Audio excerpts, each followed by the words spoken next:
We are live. Welcome, Dan. Thanks for having me. Good morning to you over there. Good afternoon to anyone over in the UK.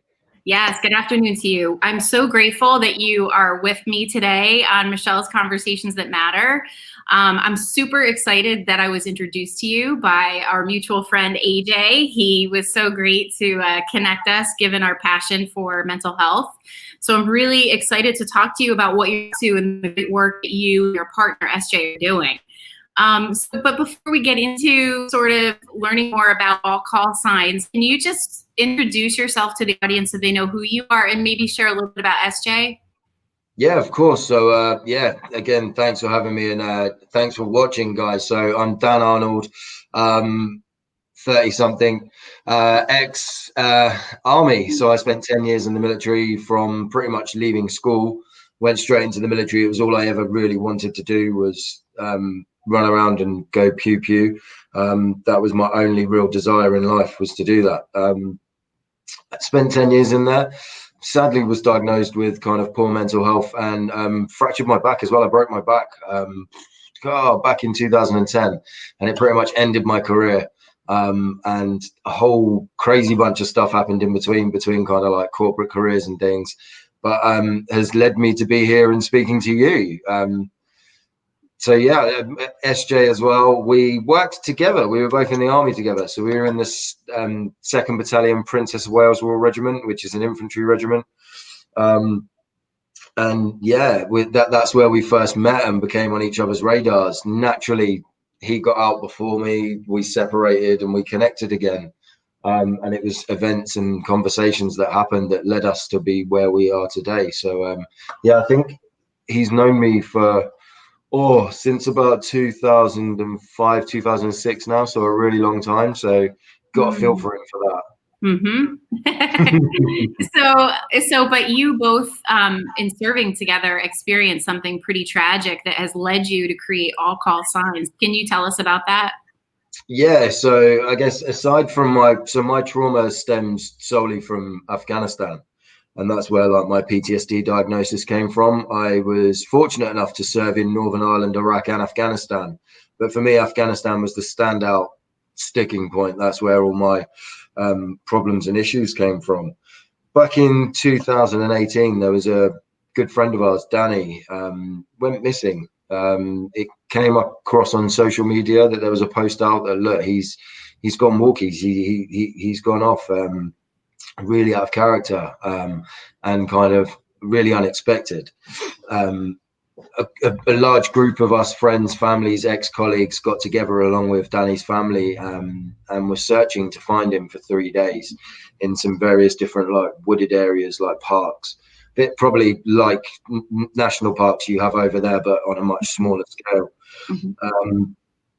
And yeah, it was great in that instance to see the amount of people that rallied around in that kind of hour of crisis and need, people giving up work, children to get around and try and help locate and find Danny along with the police and search and rescue. Unfortunately, on day 4, the news broke that Danny had been found, and sadly he was passed and he'd taken his own life. And that was really kind of an event that shook a lot of people up, and it really, really made us realize that this, I think I said it to you before, these Robin Williams-esque characters, larger than life, really happy, smiley, the life and soul of every party, of every room you walk in, you just feel it's a slightly better place that they've walked in there. And typically you wouldn't be able to turn around and say, oh, well, that person's struggling because of the mask that we all wear. Yeah. So it really, really rocked us all, and we felt really kind of connected to it. And that's when me and SJ sat down, and we've both got our own shared lived experience of poor mental health, mine from the military, SJ's from out of the military. And we really felt that the people that needed to be there to support you had been the people that had been in uniform as well, that whole guise of peer support. And that's really the conversation that started, that we were like, there doesn't seem to be anything out there that's, one, relatable, two, that uses the right, or not the right, but directs their language at people that have been in the military. So these were the kind of the ideas that we had, and we were like, there is nothing out there. So we were like, let's be it. Like, we can all stand there and see gaps and go, that's not working properly. Well, how many people go, well, let's be it, let's stand up, let's use our shared experiences of both mental health and corporate to try and be that. And the last 2 years has been a bit crazy as a result. Yeah. So, September here in the United States, we talked about this. September for us is Suicide Prevention Awareness Month.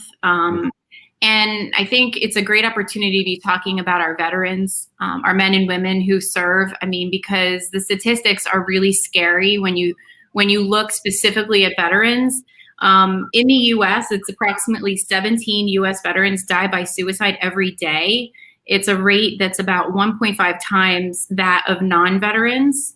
And you were sharing with me that in the UK, 57 veterans have taken their lives just this year, and that you say that the male population of that is at an all-time high in the past 20 years. So, I mean, can you maybe share with us your perspective on how maybe COVID is even folding into this, and then tell us more about what you do. Tell us more about All Call Signs and what you do.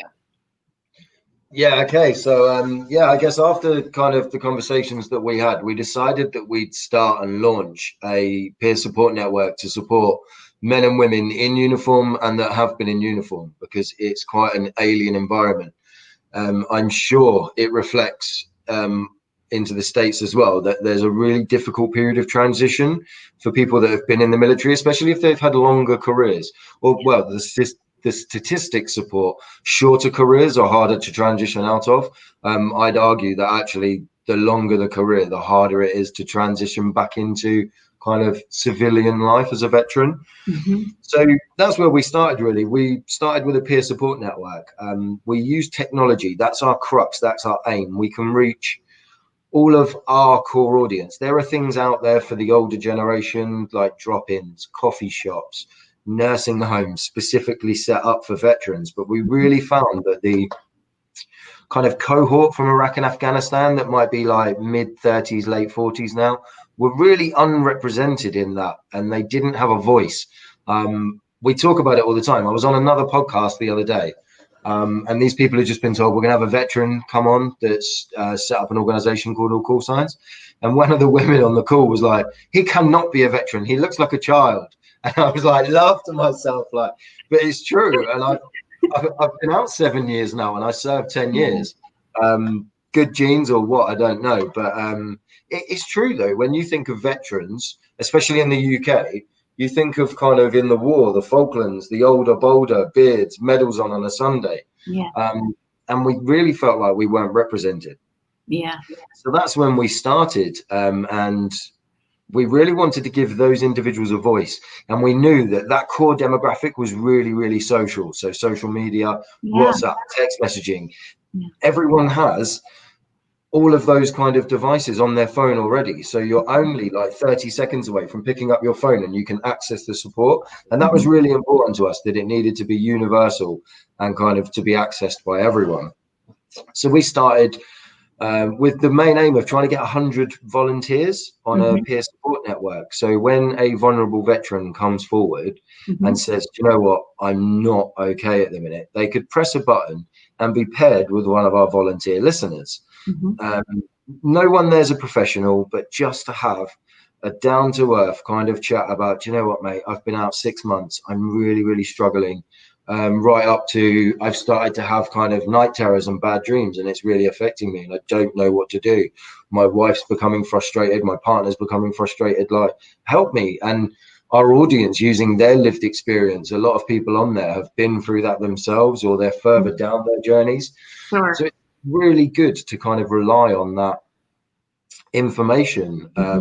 And I think it does the service you. So the listeners have probably all been through that themselves and come full circle. So when they come to the end, they go back in and become the helper.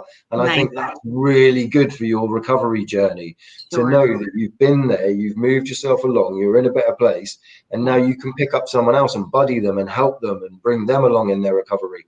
I think that really, really nurtures someone. And you know yourself doing what you do. When you help someone and you get that result, it just feels amazing, doesn't it? It's such a good feeling to know Yeah. that someone's got that support. Yeah. Yeah, and that's where we started. From there, we've launched several more arms of what we do. Probably the most important is Beacon. Yes. So we typically see that when a veteran's of low mood and they are really, really down, suffering, that they tend to take themselves off to either a secluded area or away from their family unit. A lot of the time there's suicidal ideology or a out and out plan to end their own life or harm themselves at least. And we were seeing this time and time again, and it very much mirrors and reflects our friend's Danny's story, that he did that, took himself off to a secluded wooded area, right. and ended his life. Now, in the UK, the police and the kind of search and rescue facilities, they're really, really good. But there's a period of time between the person going missing and kind of that individual being classed as high risk for these agencies to get involved. That could be anywhere between 24, 48 hours, depending on what's going on, the information that's been passed. So what we do is we use social media again to send a national/global signal. It will get a picture, a description of this individual, their last known location, their vehicle if known, kind of find out from the family what's happened, speak to the police. We send it out using like a messenger bot, like like MailChimp you use for marketing emails. We use something very similar. To date, we've got 8,000 people signed up to that, and we can typically get an audience between 300,000-400,000, and I think our biggest one to date is about 4.5 million people see that in quite a short space of time. Nice. That's been fundamental to so to date that's launched 120 times. Wow. We've sadly had 8 losses in 2 years, 8 people we weren't able to get to, we weren't able to help and support. But that leaves kind of 100+ individuals that we've managed to help and support, bring into therapy. And a lot of times it's direct results of people that are subscribed to our platform that have seen the post go out and said, well, hang on, I've just seen that individual. They then call the police, and the police are able to lay their hands on someone and get them into safety. And yeah, I guess that's kind of our flagship model, really. That really is saving lives on a weekly basis. That's amazing, because I think when people go missing, you're right. And here in the States, we have the same thing.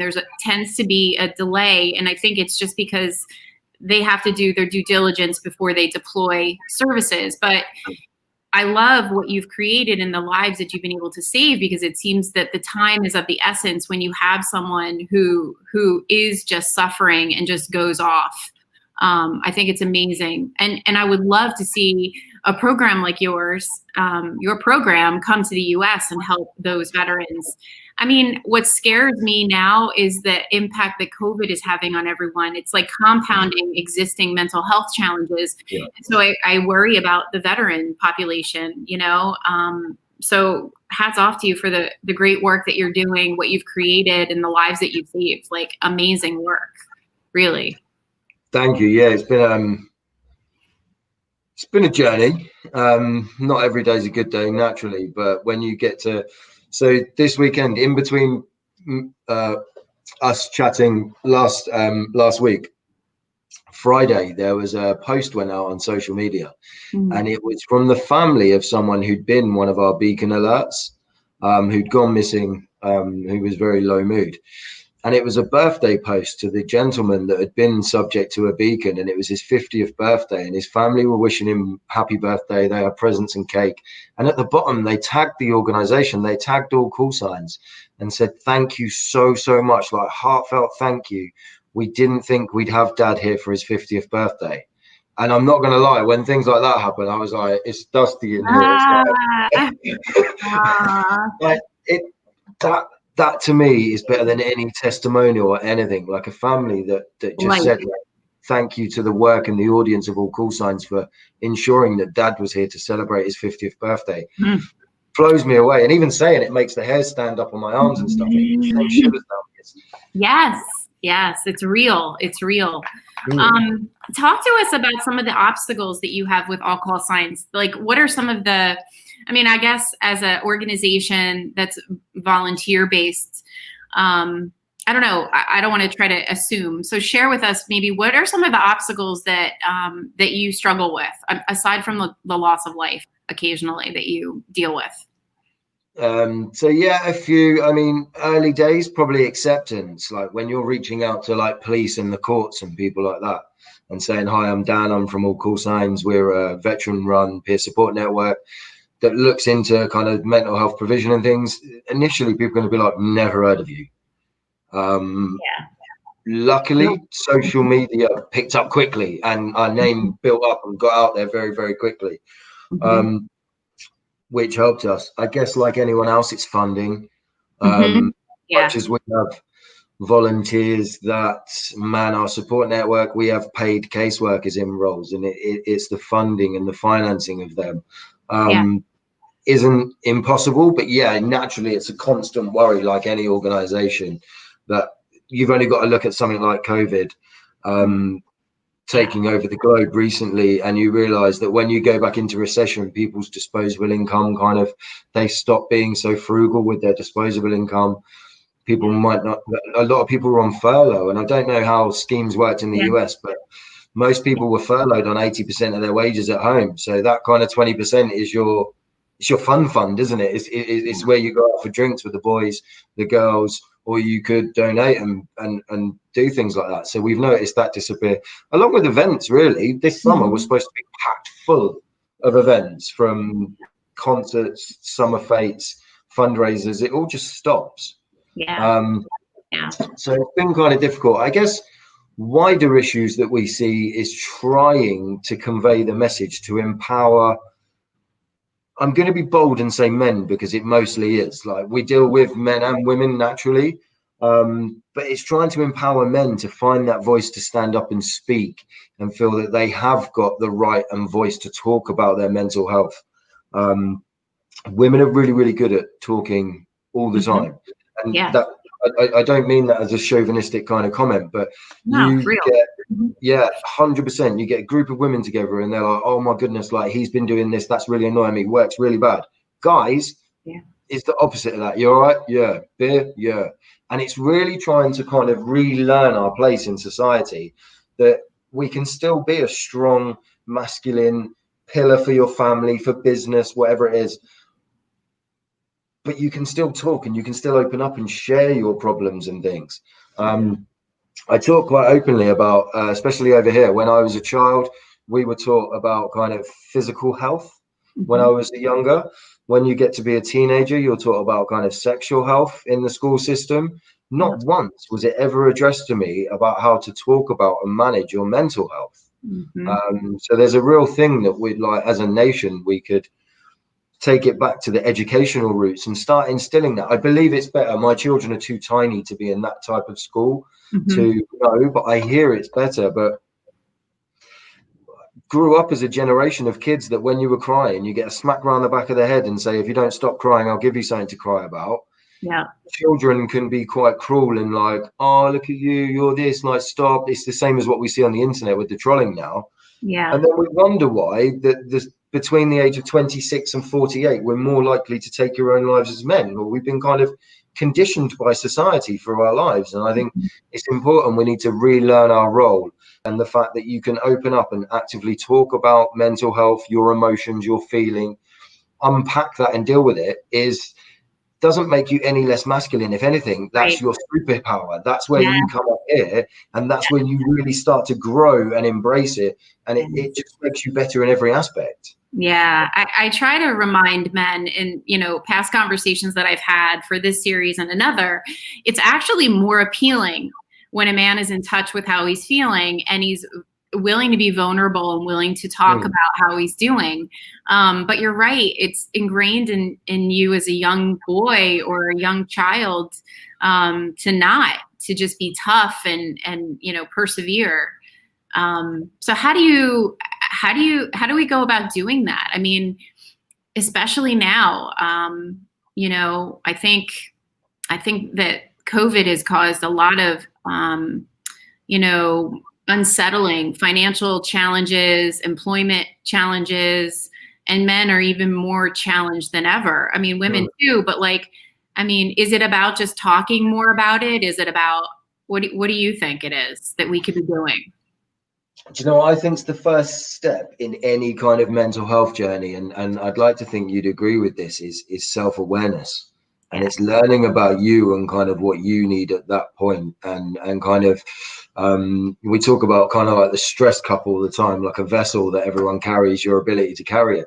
We're learning that you can keep taking on everyone else's stuff. Yeah. But if you don't empty your cup, like it becomes overwhelming. And I think that giving men the avenues and opportunities to talk about it, you might not feel comfortable going to your social group, down the golf club, the rugby club, the pub, whichever that be, and talking to them, but having the avenues where you can kind of talk about that. And I think relationships should be the first point in there. Like, too many people in a relationship think that intimacy is just physical. Like, intimacy is the ability to kind of share and be truthful and open it up and share that knowledge between you. And I tell you what, if you haven't got that cheerleader and that ambassador at home that accepts that and allows you to open up and bare your soul, and vice versa, I think that's the start of everything. Is really, again, I say it again, like relearning that dynamic of what is a man. Like, you can sit there and talk to your partner and go, do you know what, I'm feeling really overwhelmed with kind of work, the children, working from home, and I don't know how to tackle that at the moment, but I need to give that to you and I need to share that with you. And we need to kind of work to that together. Now, there are loads of ways you can do that, whether you then take time out or you get extra support, start talking therapy, join a group, whichever that may be. But the beginning of all of those journeys starts with one conversation. Yeah. Yes. Amazing. Absolutely. I want to take us back to All Call Lines and ask you, what's the future vision for it? So I know you've been in existence, what, 2 years now? 2 years? So what's your vision? What are you and FJ envisioning for the future? What do you want to see? So we're going to continue doing that. So there's a lot of call for us to kind of expand into the blue light, so the emergency services and things, which we fully foresee there's a real need within that area for the exact same trauma. At the moment, we're really, really focused on what we offer and doing it really, really well.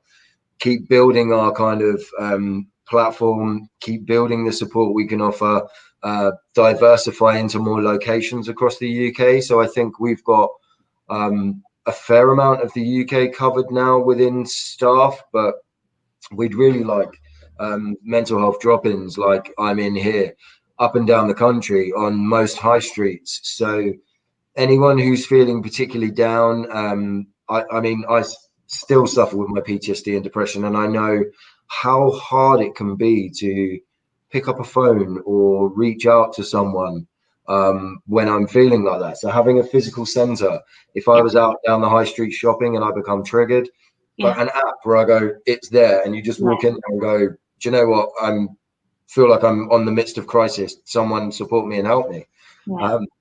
Keep developing that and really kind of position ourselves in a more central kind of position, working with the National Health Service and the government to really improve. So I guess our main aim is to improve the provision of mental health for veterans, and equip people by teaching them grounding techniques, coping mechanisms, mindfulness techniques, so less people feel like they get to that point where they have to run away. Prevention. It's the prevention measure of dealing with it. And I say it a lot, like, change starts with one person. So I love sharing my story about kind of self-harm, drug abuse, really, really being down in the dumps, and then kind of bringing that full round and now sharing that story with other people in the hope that they'll relate and go, well, I do things like that. Well, okay, I'm not a clinician. I'm not telling you that's a diagnosis. But if you can spot things from my story within yourself, go and have a conversation. Like, it starts with one conversation to your doctor, your GP, a friend. And just really trying to push the narrative that it's very much okay to not be okay. Mental health is like cancer, isn't it? It's so indiscriminate, it can get anyone. And we were having this conversation before. Yeah, absolutely. And I think it's great Dan, I have to say, like, it takes something to tell your story, to have the courage to go first. But when you do, you open the door for someone to be able to relate to you and say, oh my gosh, I see myself in you. Like, I'm not alone. Like, suddenly they're given permission to be who they are. And you know, and then is the access for you to say, you know, it's okay. It's permission to be where they are, and it's okay to reach out for support. So I think it's amazing. And I love that you're going into it sounds like the first responder space, because there's a lot of suicide. I know in the United States, there's a lot of suicide here. I think last year with first responders, we lost more men and women first responders to suicide than to in the line of duty deaths, which is just terrible, and it's preventable. So I applaud you for what you're doing. I love your vision of where you're going. I would love to see Wounded Warrior here in the United States get curious about your model, what you're doing, and consider, you know, bringing a program like yours here, because I think we have a lot of men and women that go missing, and it's too late when we find them. So what's your advice if I was to sort of wrap us up here? What advice do you have if there's a veteran watching who maybe is struggling in silence, is isolated, is not wanting to admit that they're struggling? What advice do you have for a man or a woman service person who struggles? So from someone who's very much been there themselves, it's easy to believe that you're the only person that's going through your current circumstances and you're the exception to the rule. Just know that there are hundreds, if not millions, of people out there in the veteran community that have found their transition from the military into civilian life difficult, or have been suffering with a undiagnosed mental health condition attributed to their service. I'd implore anyone to reach out and find support. Now, whether that's something as simple as kind of a walking group, a breakfast club, like a biker group, like there are so many different kind of armed forces fractions of clubs and places where you can find that sense of belonging and get around like-minded people, right up to going in and getting help. In the States, you're super fortunate to have the provision of the VA, and for all of the press it gets, it's brilliant. We don't have anything like that here that's specifically set up for veterans. And that's really, really, really good. So start the conversation, start speaking to people. Just have that first, the first step is the scariest in any journey, by just almost bearing your vulnerability to say, do you know what, I don't feel I'm okay and I need some support for that. Find the courage. If it comes from talking to someone within yourself, a family member, get someone to go with you and take that first step, because I promise you that step will change your life. That's amazing advice. And I want to add, for the women who have a loved one that's suffering and they feel paralyzed, because I think loved ones, it doesn't have to be a woman. It could just be someone who deeply cares for someone who's struggling and they know that they're struggling. I think it's really important. And I've been learning through interviewing people and talking to therapists, I've been learning that it's super important for us to push the ones that we love, that we know are suffering, into their groups, to be with other men, to be engaging in some types of activities with their tribe, even if they don't feel like they're comfortable divulging how they're doing to you. But the encouragement of them being with other men, like you were saying, find your bike group, find your whatever group.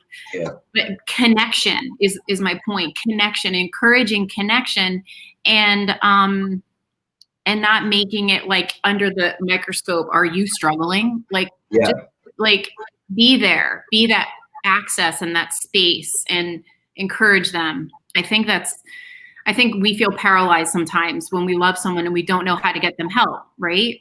Yeah, and I think we see it a lot here. For every kind of one man that walks in or woman walks in freely, unaided, by themselves to say, hey, I need help, there's two that are by the collar, like, sort him out. And it's difficult because it takes its toll on the family member or carer. It also, you might find that the service user isn't ready to accept the support at that time, as much as the frustration of that family unit. Yeah. We always liken it to kind of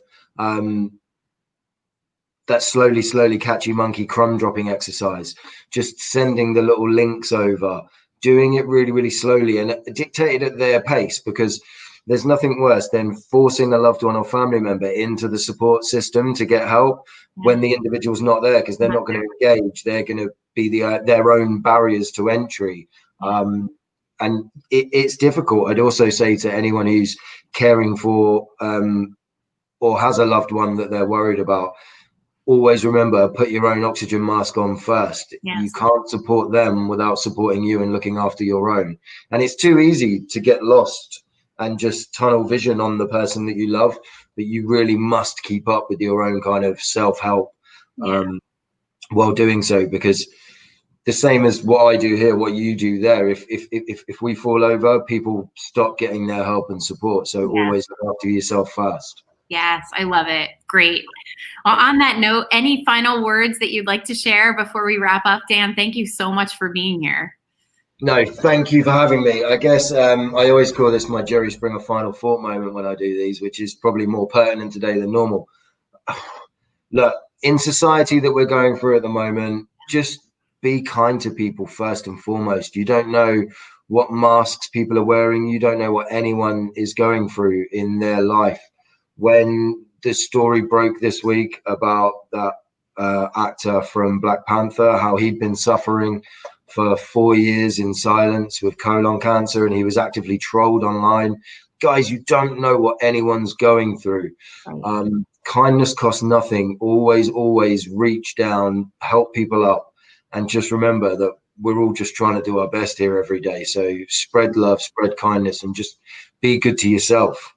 Thank you, Dan. What a great way to end. Thank you so much for your time.